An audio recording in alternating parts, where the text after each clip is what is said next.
नमस्कार साथियों, उत्थान क्लासेस में आप सभी का स्वागत है। आज हम बात करेंगे कि जो एसएससी जीडी है ना 2022-23 एग्जाम्स हुआ है, तो उसके रिजल्ट मतलब कब आएगा उसका, और उसके लिए फिजिकल का कितना समय मिलेगा और क्या रहेगी कट ऑफ, मतलब ये एक आंकड़ा है ना, तो उससे पता चलेगा आपको किस तरीके से क्या होता है ना। तो सारा डाउट इसमें क्लियर करने वाले हैं।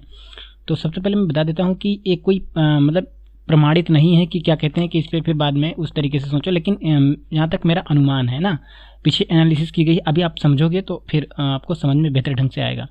सबसे पहले मैं चल रहा हूँ, देख लीजिए पहले नंबर तो वैकेंसी डिटेल देख लीजिए क्या हुआ है।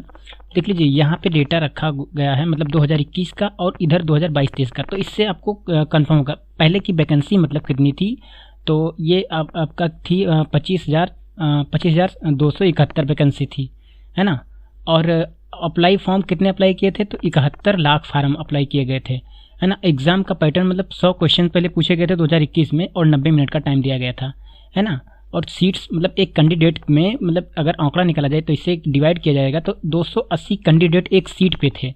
और मतलब बुलाया गया था फिजिकल के लिए, मतलब 12 लोगों को एक सीट पे, मतलब 12 गुना यानी 12 मल्टीपल्स के बुलाया गया था, है ना। ये 2021 का डाटा है पूरा। और उसके बाद में मतलब पूरा ओवरऑल कितने गए थे फिजिकल में, टोटल स्टूडेंट कितने गए थे, तो 3,03,252। अब उसके बाद में बात करूंगा कि 2022-23 का डेटा देखा जाएगा, तो इसमें वैकेंसी मतलब 24,000 प्लस, मतलब जब आई थी वैकेंसी, नोटिस आया था नोटिफिकेशन, तब इतने ही दी गई थी।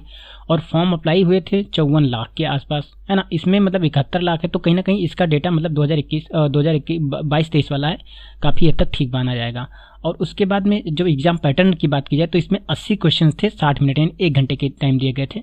और इसमें मतलब एग्जाम कैंडिडेट कितने एग्जाम दिए थे ना, तो इसमें 35,71,613 लोगों ने मतलब कैंडिडेट ने एग्जाम दिया था, है ना। और जिसे इसका जो मतलब फिजिकल के हिसाब से मतलब इसमें डेटा दिया गया है, और इसमें 8 गुना बुलाया जाएगा, है ना। तो टोटल स्टूडेंट इसका मतलब करोगे 8 गुना, 4,01,496 के आसपास मतलब स्टूडेंट होंगे। 4,01,496 कैंडिडेट को मतलब फिजिकल के लिए बुलाया जाएगा इस तरीके से, है ना। तो इससे डेटा निकल के अब मैं बात कर रहा हूँ कि देखो पहले वैकेंसी मतलब जब शुरू नोटिस आया था तो 24,000 वैकेंसी थी, है ना। और उसके बाद में फिर 45,000 के आसपास मतलब वैकेंसी हुई, फिर 46,000, और उसके बाद में अब लास्ट में 50,187 वैकेंसी मतलब इस समय इन प्रेजेंट है ना। तो ये डेटा कहीं ना कहीं बढ़ता हुआ नजर आ रहा है, तो एक प्लस पॉइंट बन जाता है ना। जो अब की बार कैंडिडेट एग्जाम्स में बैठे हैं उनके लिए बहुत ही बेहतर मौका है ना। तो इससे ये पूरा एनालिसिस आपको समझ में आ गया होगा। अब फिर अगले बार मैं अगले पीपीटी पे चलता हूँ तो और कुछ चीज़ें समझ में आएंगी।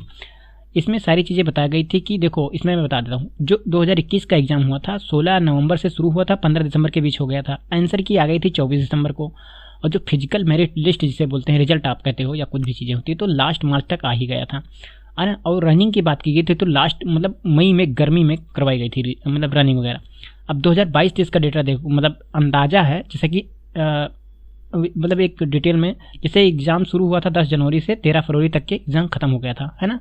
और आंसर की 18 फरवरी को आ गई। अब बाकी यही चीज़ें आनी है, तो मेरिट लिस्ट जो फिजिकल जिसको बोलते हैं रिजल्ट वगैरह, ये अप्रैल तक आ ही जाएगी, लास्ट वीक तक, ऐसा मेरा मतलब आंकड़ा है, जैसा कि इस डेटा के हिसाब से मैं बता रहा हूँ, है ना। और जो फिजिकल या रनिंग की बात की जाएगी तो हो सकता है मतलब जैसे ही रिजल्ट आएगा तो कुछ टाइम देंगे, तो मेरा मानना है कि ये मई और जून तक करा देंगे, तो बहुत भयंकर ही गर्मी होगी, है ना। तो इससे ये थोड़ा सा आइडिया आपको होना चाहिए, है ना। तो ये चीज़ें आपको समझ में आ गई, तो मैंने डिटेल में बता दिया कि कोई संशोधन दिक्कत वाली बात है नहीं है ना।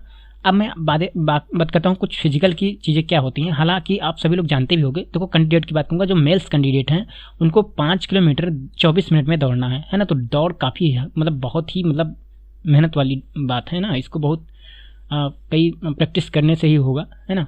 और जैसे कि बात करेंगे चेस्ट और हाइट की बात की जाए तो चेस्ट मतलब 80 सेंटीमीटर नॉर्मल होना चाहिए और फुलाने पर 85 हो जाना चाहिए मेल कैंडिडेट के लिए। 170 सेंटीमीटर हाइट चाहिए, है ना। ये जनरल SC ST OBC मतलब ST का अलग है, जनरल और SC OBC के लिए सामान्य है, तो उनका अलग अलग अपना डेटा देख लेना, उससे कोई ज़्यादा इशू नहीं है।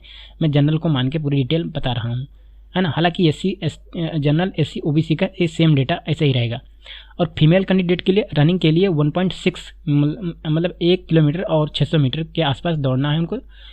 8 मिनट 30 यानी कि 8.5 मिनट में दौड़ना है उनको, है ना। और चेस्ट का कुछ मतलब नहीं, 100 इनका कद होना चाहिए 157 सेंटीमीटर होना चाहिए, है ना। तो ये चीज़ आपको बेहतर ढंग से समझ में आई होगी, है ना। तो मैं यही इतना कहना चाहूँगा कि रिजल्ट आ ही जाएगा, और फिजिकल की तैयारी तो जिन लोगों का मतलब है उसके हिसाब से वो तैयारी करते रहें। धन्यवाद। एक जानकारी मैं और बता दूं कि इंटेलिजेंस ब्यूरो का जो भी मतलब एग्जाम्स हुआ है उसके रिजल्ट के बारे में मैं अगली वीडियो बनाऊंगा, उसका मैं एनालिसिस कर रहा हूं जैसे कि डेटा देख के। तो तब तक के लिए बहुत बहुत धन्यवाद।